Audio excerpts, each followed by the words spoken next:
Bonjour à tous. Il y a parfois des situations qui sont problématiques entre des personnes.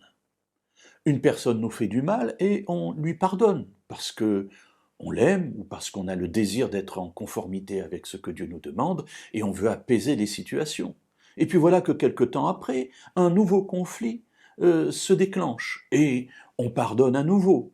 Et ainsi de suite, et ce sont des situations qui peuvent s'étaler sur des années avec je te fais du mal, tu me pardonnes, je te fais du mal, tu me pardonnes. Et puis, en tant que croyant, on se pose parfois la question de savoir, mais est-ce que ce n'est pas ce que Dieu nous demande, de toujours pardonner et de reprendre notre vie comme si de rien n'était?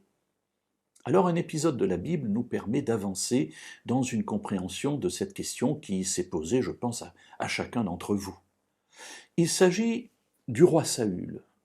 Le roi Saül a été rejeté par Dieu parce qu'il n'a pas accompli la volonté de Dieu. Et le prophète Samuel lui a dit, la royauté va passer de toi à quelqu'un qui, lui, va être fidèle à la volonté de Dieu. Elle va passer à David. Et David reçoit l'onction comme roi d'Israël. Mais Saül est toujours roi. Alors David attend simplement que les choses se passent pour qu'il puisse enfin devenir roi. Et au lieu d'être, j'allais dire, en train d'attaquer le roi Saül pour prendre sa place, pas du tout, il lui fait du bien, il combat pour lui, les chefs de son armée, et il va même jouer de la harpe pour apaiser le roi lorsqu'il n'est pas bien. Bref, il est bienveillant vis-à-vis du roi. Mais le roi Saül se met à haïr David, parce qu'effectivement, lui, il a un fils qui s'appelle Jonathan, et si David devient roi, eh bien Jonathan ne sera pas roi. Il se trouve que Jonathan lui s'en moque, il sait très bien qu'il ne sera pas roi. Au contraire, il fait une alliance avec David parce qu'il sait que David est celui que Dieu a choisi. Mais Saül ne l'entend pas ainsi. Et il se met à poursuivre David à plusieurs reprises, jusqu'à vouloir le tuer, là encore à plusieurs reprises, à tel point que David maintenant est parti. À deux reprises, dans cette fuite, David a l'occasion de tuer Saül. Une première fois parce que Saül est venu dans une caverne, David s'y trouvait avec ses hommes cachés au fond, Saül ne l'a pas vu et David aurait pu le tuer.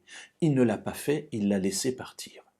Et dans l'épisode qui nous intéresse aujourd'hui, eh bien, une nouvelle fois, David a l'occasion de tuer Saül, il entre dans son camp, il prend la cruche qui se trouve juste à côté du roi, la lance qui est fichée par terre, il retraverse tout le camp et il s'en va. Et quand il est bien en sécurité, il appelle le roi, il dit, voilà, j'aurais pu te tuer une nouvelle fois, mais je ne l'ai pas fait.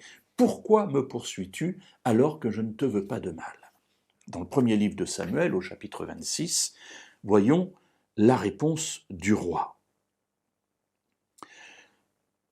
Au verset 21 donc. Saül dit, j'ai péché, reviens mon fils David, car je ne te ferai plus de mal, puisqu'en ce jour ma vie a été précieuse à tes yeux, j'ai agi comme un insensé et j'ai commis une grande erreur. Reviens, on va repartir en paix. Mais cela fait déjà plein de fois que cela se déroule ainsi. Et à chaque fois, David est à nouveau poursuivi et persécuté par Saül.